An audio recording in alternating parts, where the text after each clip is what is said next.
Opinyon at pananaw.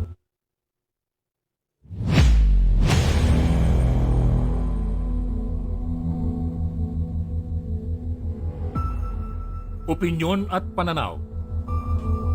Ito ang palatuntunang maghahayag ng mga mapagbuong opinyon sa mga pangunahing issue at pambansang usapin. Maglalahad ng mga konkretong pananaw para sa sambayanang Pilipino. Opinyon at pananaw. Kasama ang inyong kapanalig at abang lingkod, Tony Salaw. Ito ang Broad Streamcast Communicators, ang naiiba at kakaibang plataforma sa digital broadcast mula Luzon, Visayas, Mindanao hanggang sa iba't ibang dako ng mundo. Broad Streamcast Communicators, ang sandigan ng sambayanan mula sa walang labis at walang kulang na pagbabalita, paglilingkod, maglalahad ng mga mapagbuong komentaryo at usaping pambayan para sa kapakanan ng karamihan. Salamat sa pag-like Broad na isa ka na sa Streamcast BSCC Communicators, tuwirang maglilingkod ngayon hanggang sa susunod na henerasyon.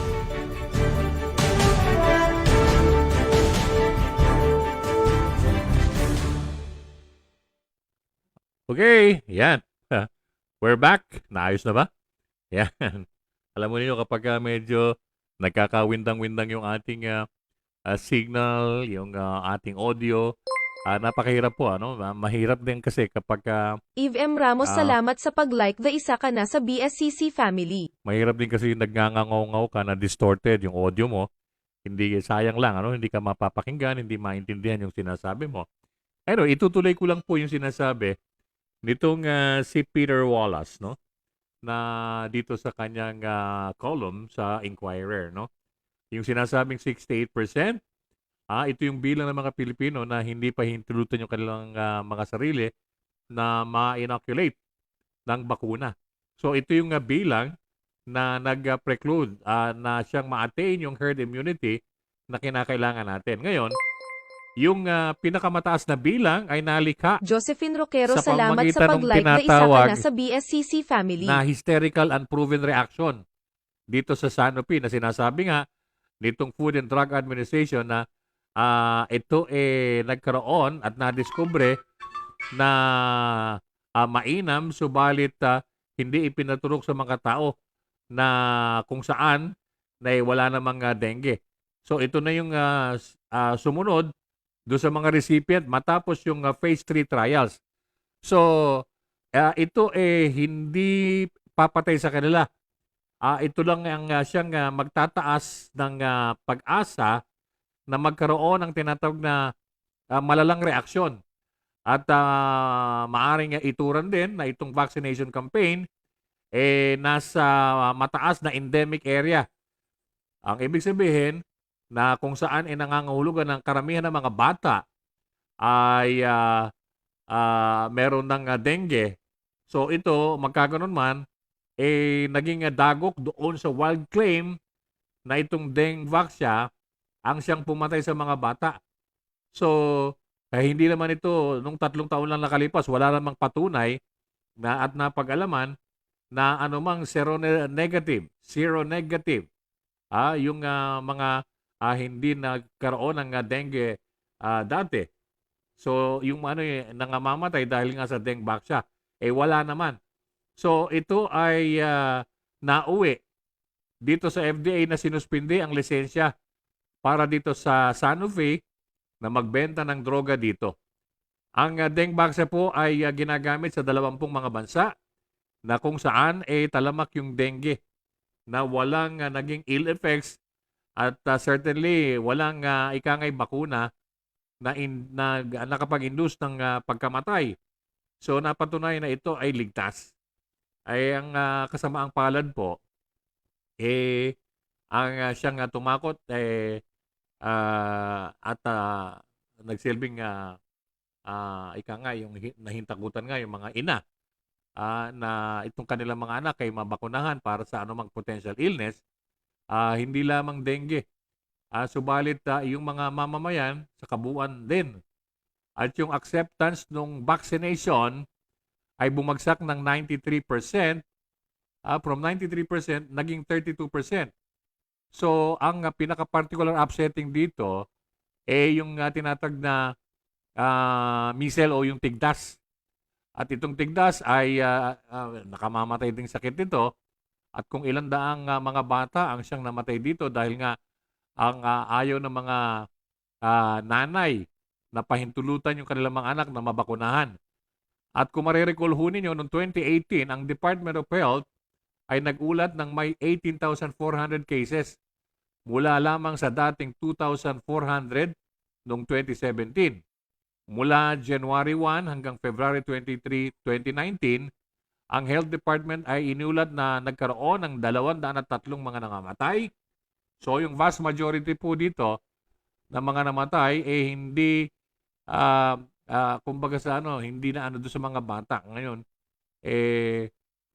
yun ang pinoproblema. Ngayon, meron na kung saan merong mas delikado na sitwasyon sa ngayon.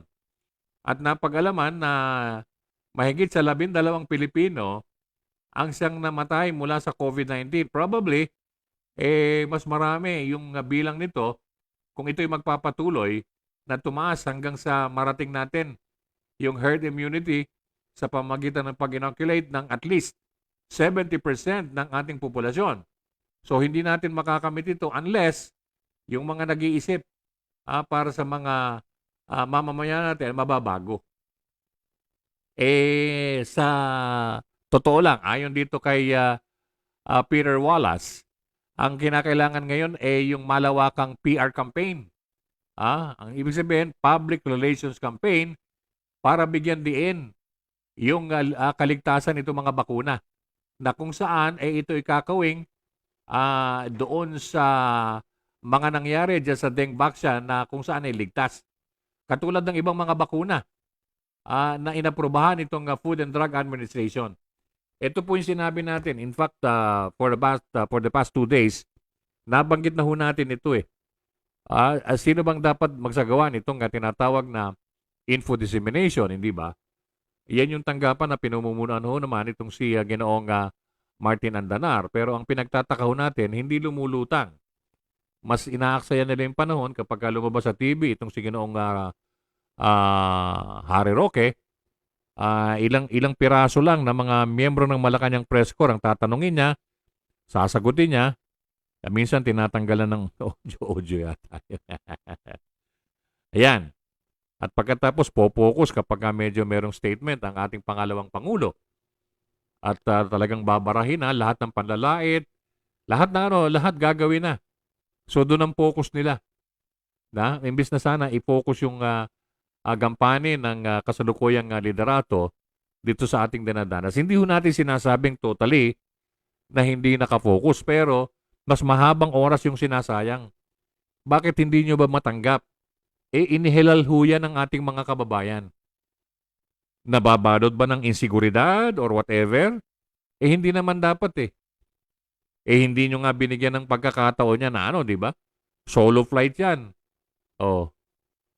Marami na rin kayong blunder tungkol doon sa mga aligasyon nyo laban dyan sa pangalawang Pangulo. Anyway, mga kaibigan, sa ating pagpapatuloy, yan. Sabi ni Ma'am Josephine Roquero, yan, welcome back. Ganon din kay Ma'am Ibramos. Okay na raw, sabi ng Josephine Roquero. Better audio kumpara yung kanina. Ayan, thank you so much. Ayan, ganon din sinabi ni Kuya Charlie. Thank you so much. Kuya Charlie. Sabi ni Ma'am Mercy Ong, I'm late. Kuya Tony, sorry po. Magandang gabi po at ingat. No, hindi ka pa late, Ma'am Mercy. Okay lang. Okay, sa ating pagpapatuloy. Kaya yun ang sinasabi ho natin. In fact, for the past, how many days was that? Nung makalawa lang, di ba? Nabanggit natin yan. Sa dinabi-dami ng mga nagsusulputang issue, patabon ng patabon yung mga dapat pinagtutuon ng pansin. Pag-aaksayan mo ng panahon yung kapag medyo may binanggit na doon ka po focus, hindi ba? Ang kainaman dito, sana bilang official spokesperson, hindi ba? Hindi natin sinasabi na okay, ganito, ganyan. Pero kumbaga sa ano, parang pareho naman kayong abogado, di ba? Ang mga abogado, alam natin, may mga ethics yan eh. Hindi ba?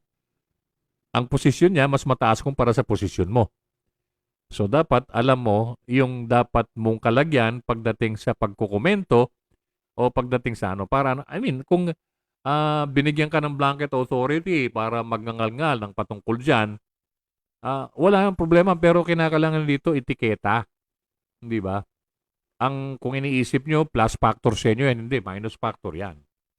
Ah, kumbaga, parang kung inaakala ninyo na matutuwa ang mamamayan sa inyo, I doubt kung medyo doon sa mga pinagngangangal-ngal mong yan, natutuwa yung mga tao.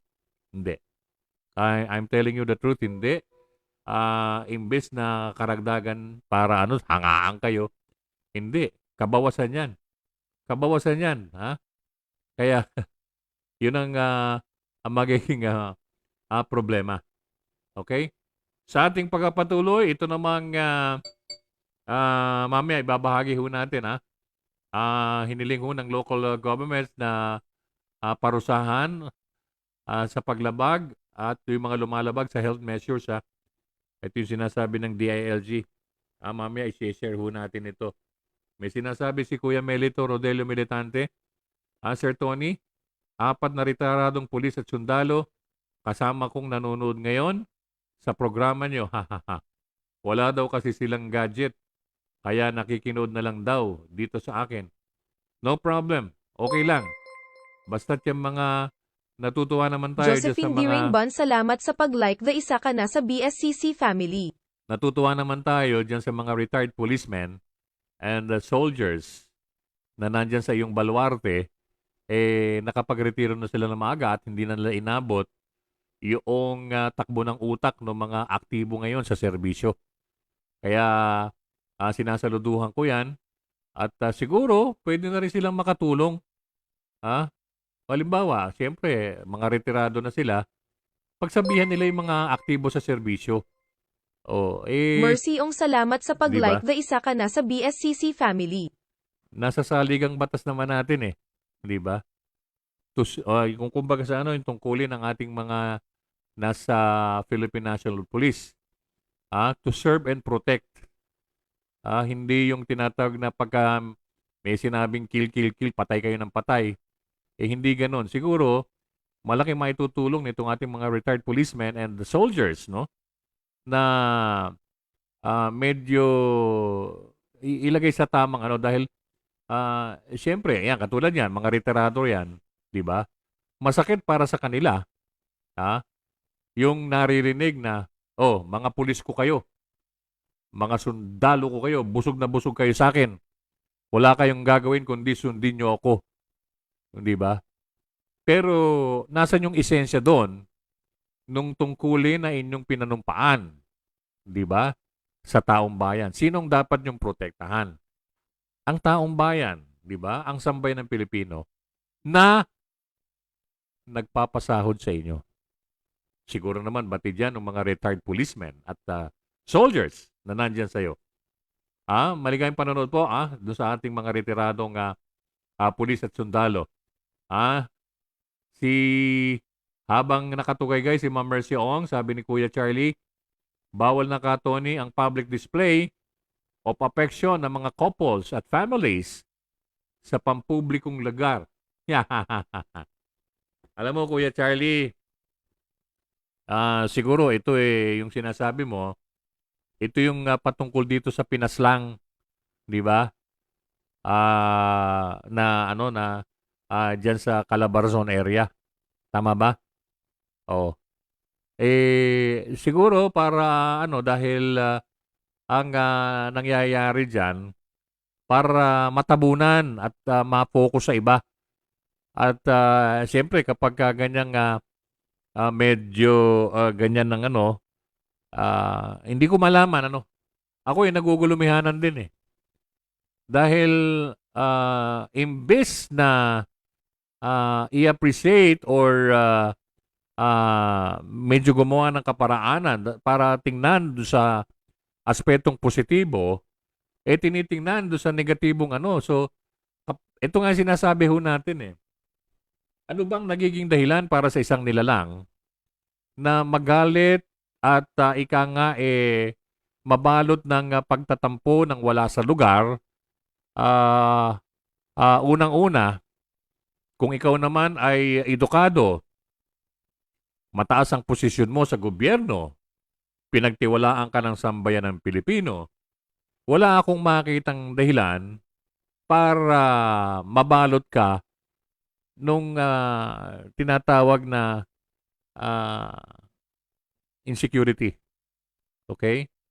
Wala rin akong makitang dahilan para ikaw magselos at magbitaw ng mga kataga ng mga wala sa lugar. Siyempre, well-educated ka, marami kang narating na posisyon, naging mambabatas ka pa, di ba? Yung mga ganyan. So, I don't see any reason kung bakit ganun na lagi. At every time na meron tutulig sa na ano, talagang maski 10 oras ng gabi, lalabas ka sa ano, maski replay yan, tapos well sanitized yung mga statement, no? Kung matatanda, natawag yung pansin ko nung araw di ba? Nung habang kasagsagan, nung pandemya, yung ating mga local executives, yung ating mga mayor, diyan sa Kalakang, Maynila, no? National Capital Region, gumagawa ng kanya-kanyang kaparaanan. Mula diyan kay Isko Dumagoso, kay Yorme Moreno, no? At yung iba pang mga alkalde. Sukat mo ng mga kalain merong ginawang napakaganda at napakamainam na hakbangin itong si Mayor Vico Soto ng Pasig City. Biruin mo, nabalo talaga ng ano. Talagang kagyat, lumabas sa national television. Oh. Talagang tumira ng direkta. Oh. Anong ibig sabihin yan? Sana inisip niya, underage pa si Mayor Vico Soto para tumakbo sa pagiging pangulo. Hindi dapat ano So dapat medyo titingnan din. Kaya yun ang mga nakalulungkot na mga pangyayari, no? Nakalulungkot na mga bagay-bagay na hindi naman dapat pagtuunang pansin. And being the highest leader of the land, dapat sana medyo magkaroon ng tinatawag na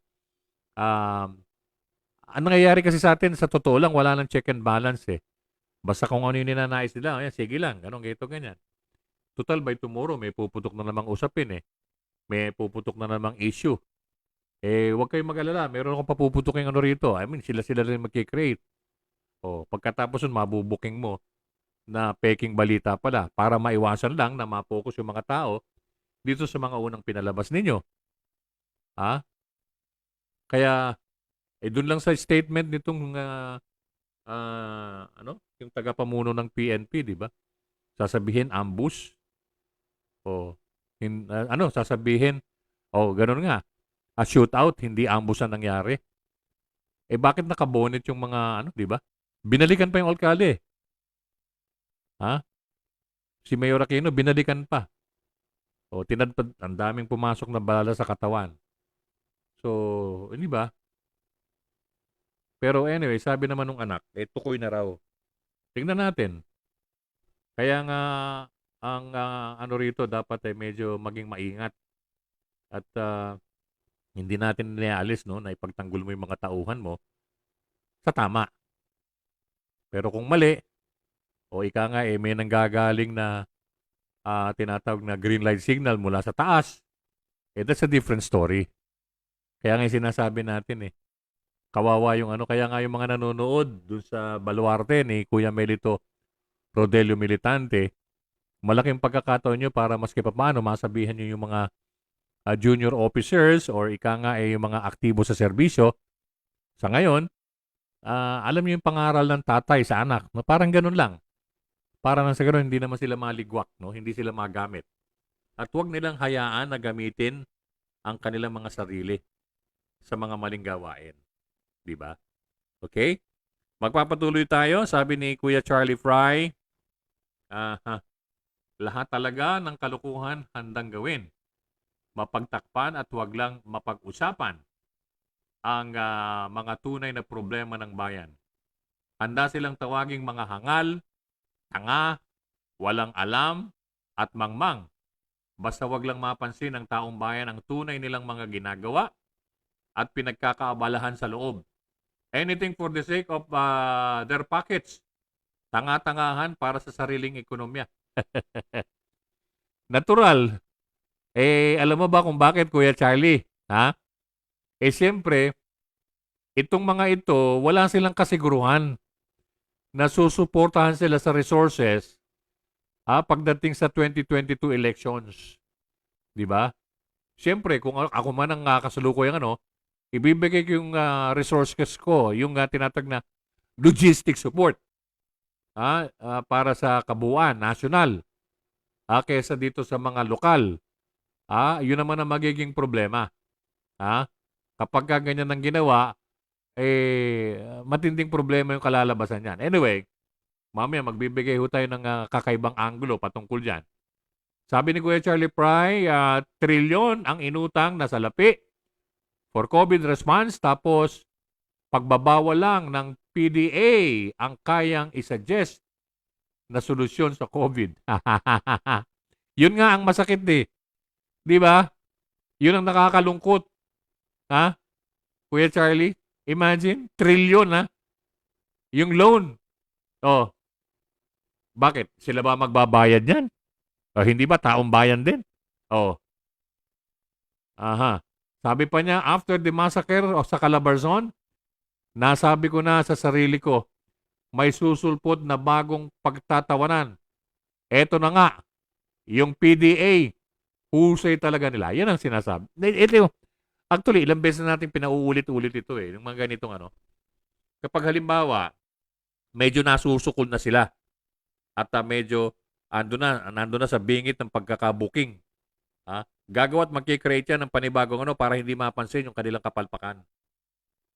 Ganun ang ginagawa nila. Ililigaw nila at ililigaw ang ating mga kaubayan. Hindi pa nga natatapos yung di ba?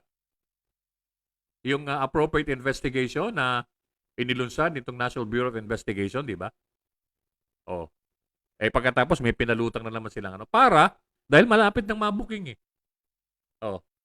Siyempre, magkikreate ng panibagong usapin, ng panibagong issue para dun ma-focus na naman yung mga tao, yung ating mga kababayan.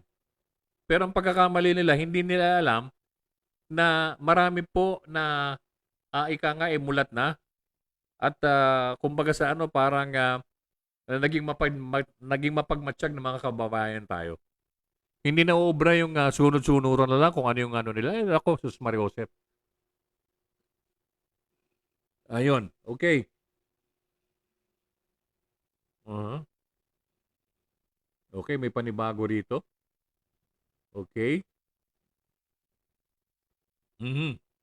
Ayan, ito sabi ni Kuya Melito naman. Sir Tony, dito ako nakatira sa EMS, Barrio Camp Vicente Lim, Calamba City. Ayun, sabi yan. Kaya araw-araw, pasalamuha ko mga retiradong pulis at sundalo at di din nila maalis na maka-encounter ng mga pasaway at mayabang na pulis na akala mo sila na ang batas. Yun na sinasabi ko siyempre, kung retired na sila, ma-encounter nila yung pumalis sa kanila ng mga may angas na, mga pasaway, di ba? Kumbaga sa parang tinolerate kumbaga sa inispoiled, di ba? Ay, nako, kakalungkot. Sabi ni Ma'am Josephine Roquero, dahil sa pera, kaya sila sumusunod sa nag-uutos. Sinisira nila ang reputasyon ng pulis. Totoo yan. Ma'am Josephine? You have a very, very right opinion on this. Dahil observation mo yan, dahil siyempre, susunod lang sila dahil ang dito siyempre dapat medyo namumutik-tik yung kanilang bulsa. Ito, totoo rin naman yung sinasabi ni Kuya Charlie Fry. Natabunan na yung QCPD PIDEA issue. Pero hindi, may mga unti-unting lumalabas na ano, pero anyway, pag tagni-tagniin na lang natin yan, tingnan natin. Dahil nag-iisa yata itong si Ginoong Menardo Guevara na ano, dahil mahirap eh. Kung magsasagawa ng parallel investigation itong QCPD, hindi naman papayag yung PDEA at gagawa rin sila. O, hindi ba? O, dapat, ano, ako kung tutusin, dapat independent eh. Independent investigating body para malaman yung totoo talaga. Dahil hindi natin malaman kung ano, dahil siyempre, hindi maiwasan, may mga tinatag na lining. At hindi lang naman yan ang natabunan, Kuya Charlie, marami pa. Kung marirecall mo, hindi ba, itong si Ginoong Menardo Guevara, ang ginawang tinatawag na pinaka tagapamuno ng Mega Task Force on Corruption, di ba? Oh, pero walang nangyari noon. Oh, last year pa yata kanina 8 yun eh. Oh, inumpisahan yun dahil matindi. Unang-una, yung 15 billion na nawala diyan sa PhilHealth, yung kontribusyon ng ating mga kababayan. Pangalawa, yung 2,000 mahigit na mga proyekto ng DPWH na kung saan, kung ilang bilyon ang nakalaan dyan, sinasabi ng Commission on Audit, walang nagalaw, hindi man lang naisagawa, hindi naisakatuparan. Yung iba, nabayaran na yung mga kontratista pero hindi nagagalaw. So, anong ibig sabihin yan? So, pagkatapos nga, di ba, nag-ano pa nga itong si Ginoong Mark Villar eh. Hindi, magkikreate ako ng task force para maimbestigan yan. Ba, hindi naman pumayag si Presidente. Hindi, independent yan. Or yung tinatawag, hayaan natin, let Menardo Guevara lead the mega task force. Oh. 2 or 3 days after, nagpalabas ito si Ginoong Menardo Guevara ng Justice Department, kung ano-anong mga ahensya yung tutugisin ng nakaschedule. Ini-schedule niya. Bureau of Customs, Bureau of Immigration, okay? Bureau of Internal Revenue, Department of Public Works and Highways, at idinagdag, alam nyo kung ano, Land Registration Authority. Last year pa yon. Nasa buwan ng Marso na tayo, di ba?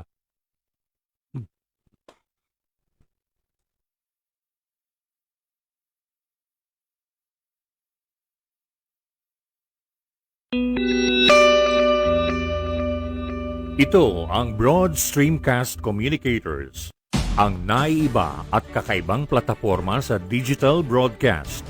Mula Luzon, Visayas, Mindanao hanggang sa iba't ibang dako ng mundo.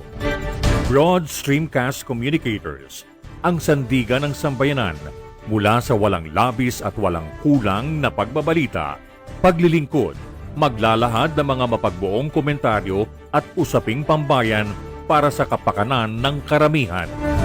Broad Streamcast Communicators, tuwirang maglilingkod ngayon hanggang sa susunod na henerasyon.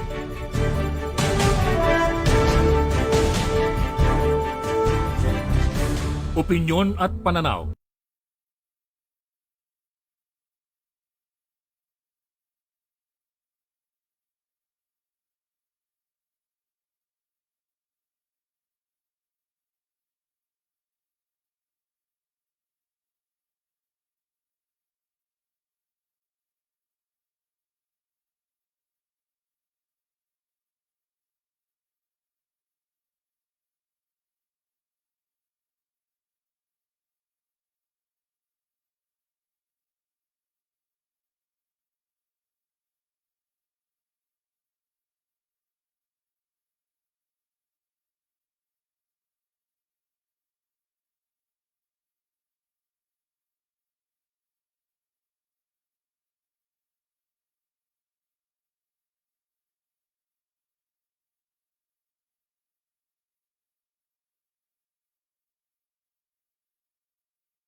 Opinyon at pananaw. Talagang walang nangyari. Walang nangyari. Imagine, biruin mo, Opinyon at pananaw. for the past 4 years, tama yung sinasabi nitong si Ma'am Abramos eh. Puro pa imbestiga lang ang nangyayari, wala namang nalulutas na kaso, kakasawa na talaga. Yun nga ang ano eh, sa nakalipas na 4 na taong mahigit, wala namang na-issuehan ng tinatag na memorandum or tinanggal, di ba? Yung iba nga na-promote pa, nilipat lang tapos na-promote pa, di ba? Yung nahuling shabu dyan sa customs, di ba? Nilipat lang si Pael doon. Ganon din naman itong yung napunta sa TESDA. Yung mga sundalo yung mga yan. Kaya lang, pinagtataka ho natin dito, bakit ganon? So, dito na ho nag-isip yung ating mga kababayan. Hindi bali sana kung merong suspension order, matutuwa. Hindi po pwede. Ikaw ang namamahala dyan sa customs eh.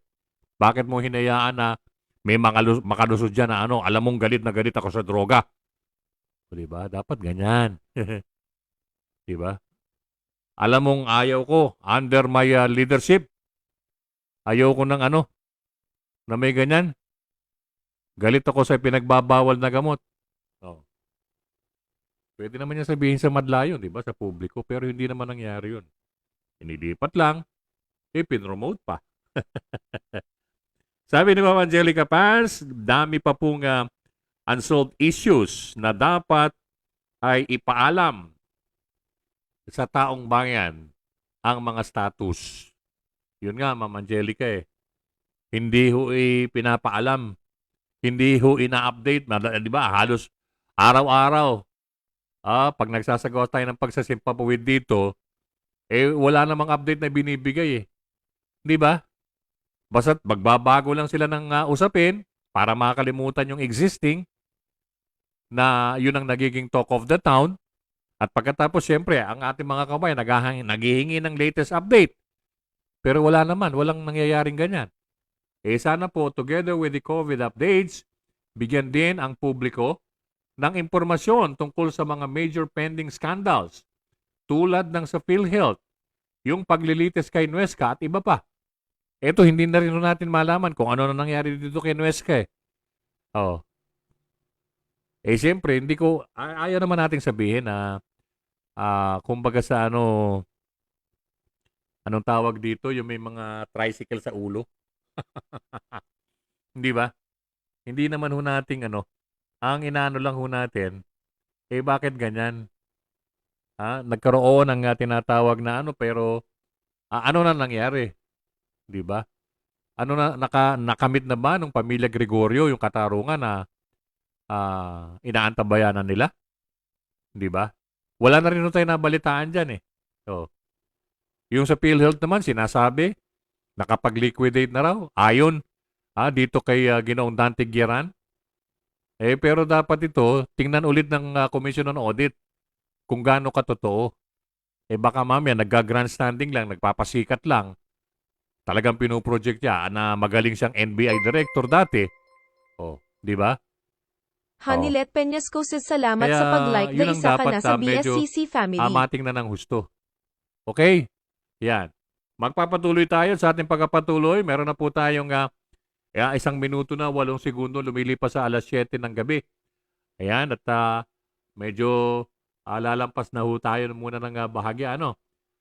Itong sinasabi ho natin kanina, yung Home Affairs Office ay hiniling sa local governments na magsagawa ng ordinansa na nagpaparusa ng paglabag sa public health measures. Hinggil nga rito sa mataas na pagsipa ng coronavirus infection na kung saan nakita na merong karagdagang 3,000 mga bagong kaso araw-araw sa nakalipas na linggo. At medyo matindi na raw.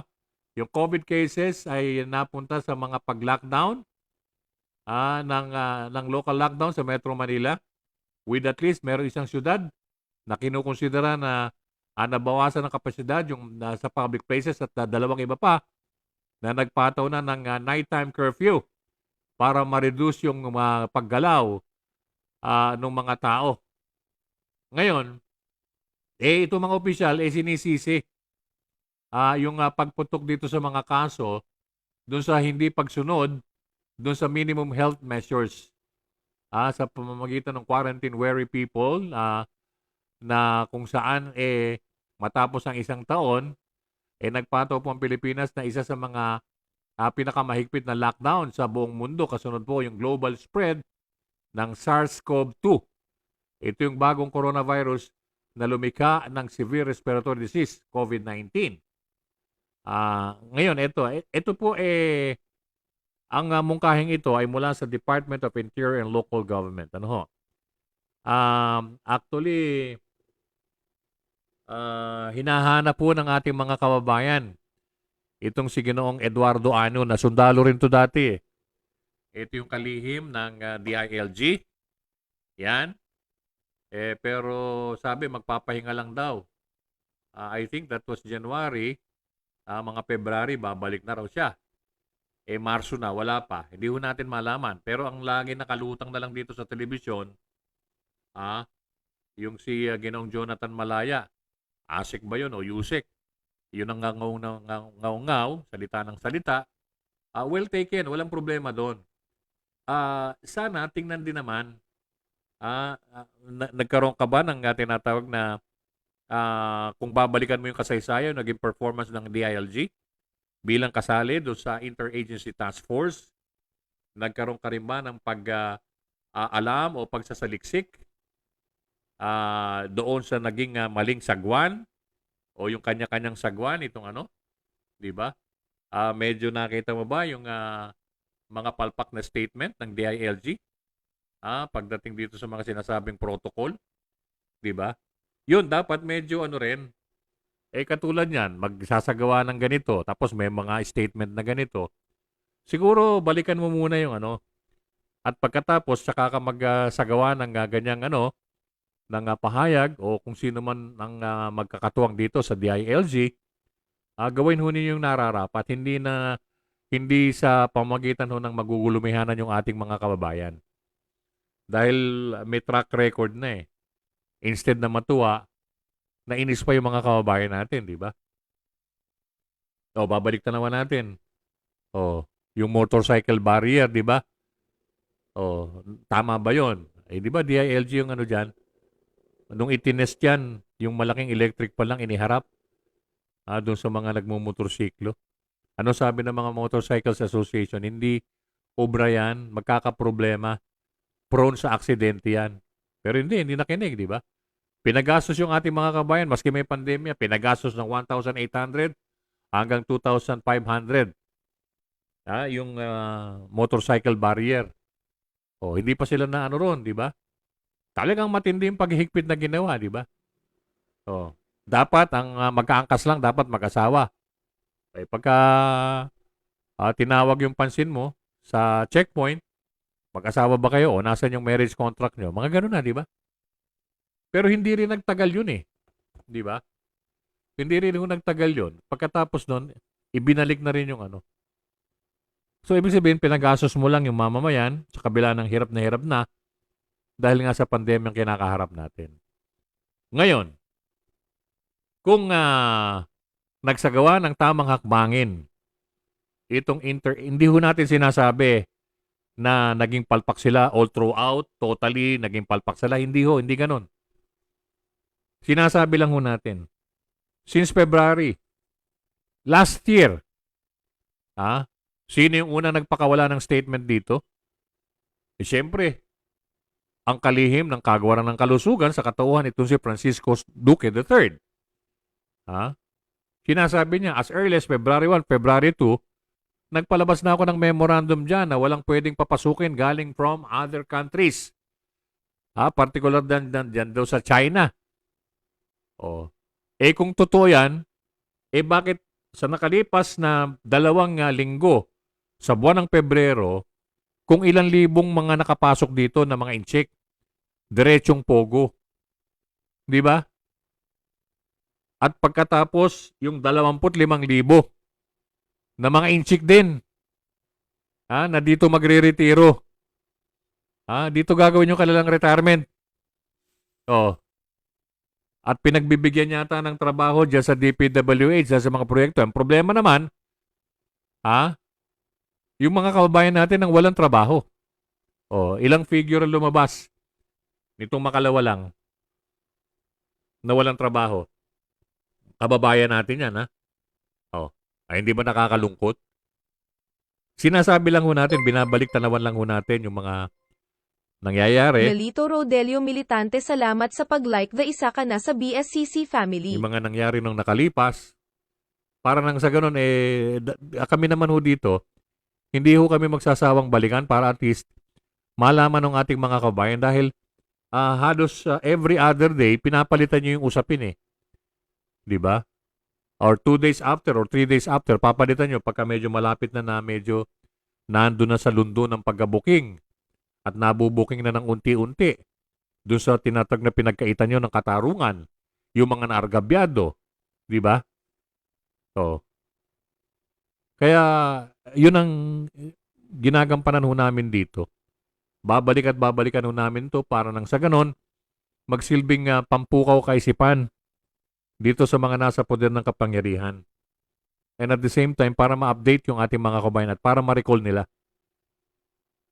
Oo nga pala, ganun nga pala nangyari nung isang taon. Ay, oo nga pala. Oo nga, ba't nga ganun? Bakit ganito, ganyan? Yan, ibig sabihin, palatandaan yan na nagkakaroon ng tinatawag na kamulatan yung ating mga kababayan. Hindi yung po pwede na sasabay na lang at papapaniwalaan Salamat sa sa maling iyo, Bong agos. Plata is now follow isa ka na sa BSCC Kawawa family. naman, hindi po ba? Ayan. Sabi ni Kuya, Kuya Melito Rodelio Militante, Sir Tony, sinusundo na sila ng kanya-kanya nilang asawa. Gabi na daw. Iinom pa daw sila ng gamot. Nasa mahigit 80 na kasi mga edad ng mga ito. Ayaw pang umuwi. Tatapusin daw ang program nyo. Maya-maya lang. Siguro in a few minutes matatapos na tayo. No? Yan, okay. At susunod naman sa atin, siyempre, si Kuya Ben Paipon para doon sa palatuntunang Your Honor, please. Ganap na alas 8 po yan hanggang alas 10 ng gabi. Medyo hindi ko lang alam kung susunod si Kuya Doy del Castillo ng alas 10 hanggang alas 11 pero yung alas 11 hanggang alas 12 for the meantime habang hindi pa bumabiyahe patungong Singapore tong si Ara Manalili siya magpo-program ng alas 11 hanggang alas 12 ng hating gabi para do sa palatuntunang Good Vibes Talk with Ara. Okay? So sa ating pagpapatuloy, we have 10 minutes and 17 seconds past the hour of 7 o'clock. Ayan, so marami-rami na ho tayong napag-usapan. Mula kanina, nung mag-start tayo, ang medyo nakabalam lang at medyo naging sagaba lang, yung tinatawag nating pagkakaroon ng audio problem. At the same time, yung signal. Kaya medyo na-delayed ho yung dapat kaninang alas 4 pa. Nag-umpisa na tayo dahil makapananghalian pa lang nagkaroon na ng problema yung internet connection pero magkaganon man nung medyo pagkakagat na yung dilim medyo umukay-okay na kaya nakapasok na tayo. Okay? Magpapatuloy tayo at sa ating pagpapatuloy meron ho tayong nais ibahagi para nang sa ganun malaman ho nitong ating mga kababayan. Ayan. Yung mga leader ho kasi. Ayun, okay. So anyway, siguro mamaya. Pero hindi, siguro baka by tomorrow pa ito lumabas na istorya ito. Baka mamaya medyo mahilaw. Hindi naman ho maganda kapag medyo nahilaw. Ang importante rito medyo maiano natin. Anong tawag dito? Lahad ho natin ng walang labis, walang kulang. Okay? So, sa ating pagpapatuloy, naihahabol lang ho natin ito, para sa kapakanan ng ating mga kababayan. Ah, okay. So, teka, wait lang, ha? Okay, yan. Okay, at dito sa sinasabi ho natin, ano, ah, mangyari ho kasi, ah, medyo nagsagawa ng ano, ang palasyo ng plea sa European Union matapos na paalalahanan ng Pilipinas dun sa commitment nito na tanganan itong mga lumabag at ng abuso ng karapatang pantao na maging accountable. Yan. Yan ang sinasabi ko natin eh. Darating at darating yung yugto na, ano? Sus Maria Santisima ang buhay to. Yan. Kaya nga dapat medyo mabago na eh. Panay ang murang ginagawa. Sus, yan na nangyari. Hindi mo makakailayan. Kahiyahiya ho talagang Pilipinas. Sabi ni Senator Richard Gordon na nagtutulak ng paglikha ng police courts na siyang magatangan ng mga kaso na involve yung mga miyembro ng Philippine National Police. Umukay kaya ito? Diba? Ay baka mamaya barilin lang ito, hindi rin magkaroon ng katuparan. Maging supportive kaya yung kanyang mga kapwa mambabatas dito. Diba? O siyempre, pagka nagkaroon ng katuparan dito, ikalawa, hanggang ikatlong pagbasa, paano sa kamera? Yung kanilang bersyon. Okay kaya? Yan. Yan. At meron din dito na pero hindi, okay na ito. Dahil sinasabi naman kasi ng National Bureau of Investigation na magsasagawa sila ng o maglulunsad sila ng crackdown doon sa mga tao na nasa likuran nung hacking dito sa Philippine government's main website. Oh. Siguro tutok muna yung NBI tsaka na muna ito. Ha? Kaya siguro kayo nahahack dahil wala sa lugar yung ano yung mga ipinopost ninyo, lalo tigit yung mga fake news. Di ba? Ayan. Okay. Ayan. Ito namang mga sinasabing mga miyembro ng PDP Laban Party ay lumagda sa resolusyon na hinihimok itong si Pangulong Rodrigo Duterte na tumakbong muli sa 2022 sa pagkakataon ito bilang Vice President. Ba? Okay Okay mga kaibigan, sa atin po namang pagpatuloy. Ayan, medyo ah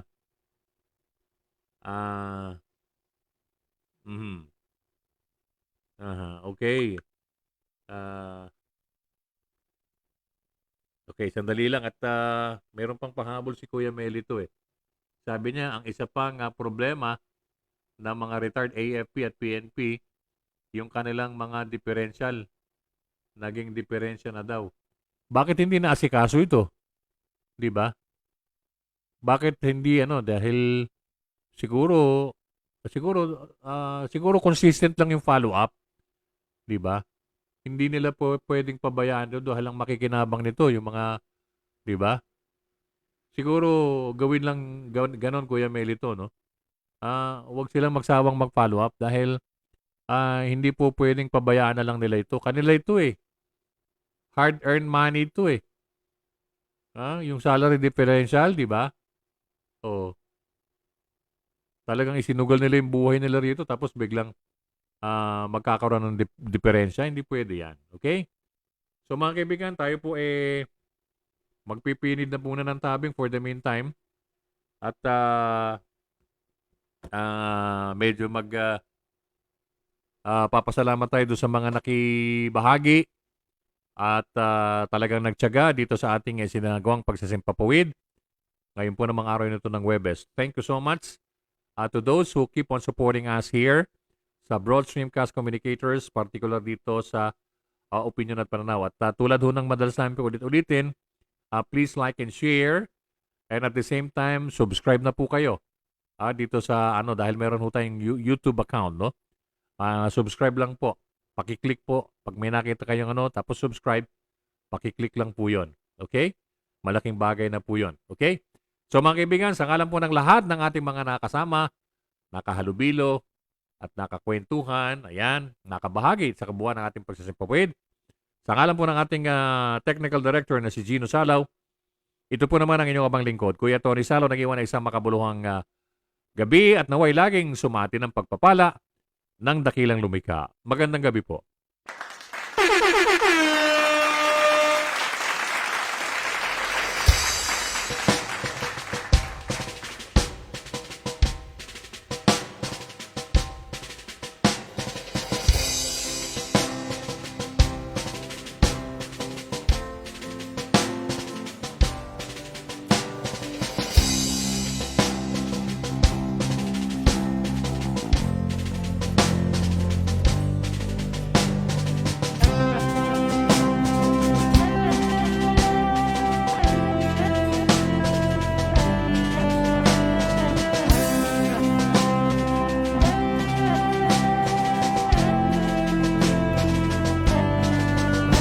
Dito ka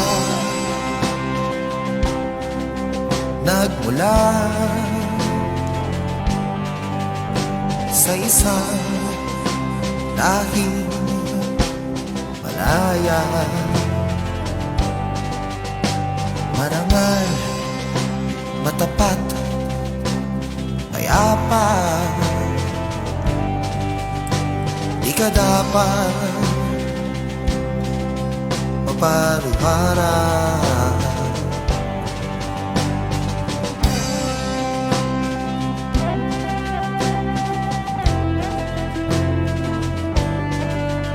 Ngunit anong nangyari sa dangal, pati pangalan sinugal para lamang magkamay hanggang sa maging usakal. Maaari bang magbago kahit san ka man patungo? May daang pabalik sa tama kung saan ka nagmula.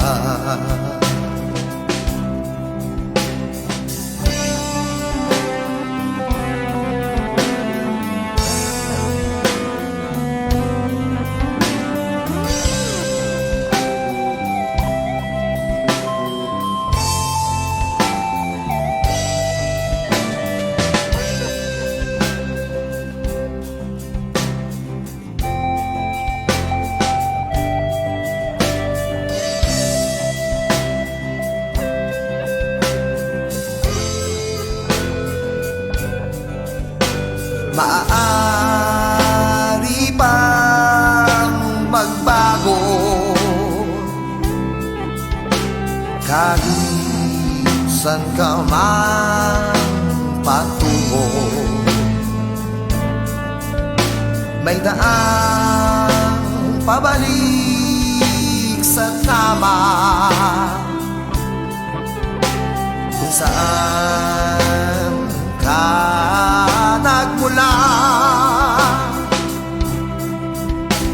Isang lahing malaya,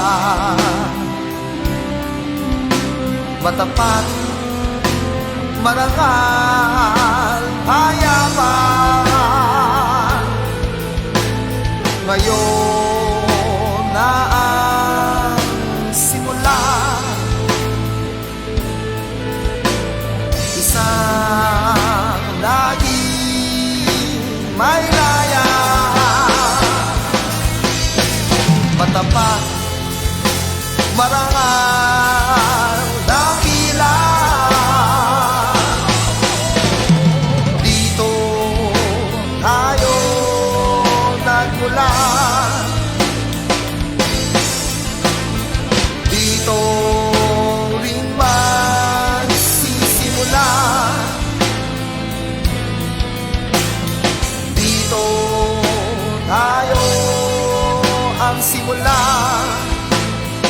Tugon at pananaw.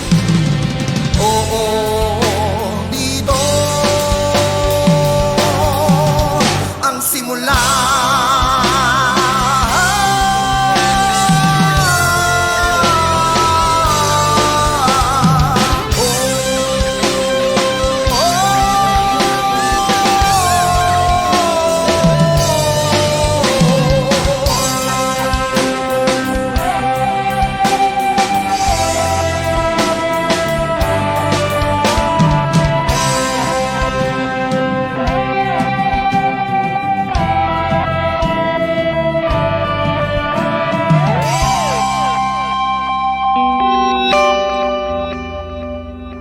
Ito ang Broad Streamcast Communicators, ang naiiba at kakaibang plataforma sa digital broadcast mula Luzon, Visayas, Mindanao hanggang sa iba't ibang dako ng mundo.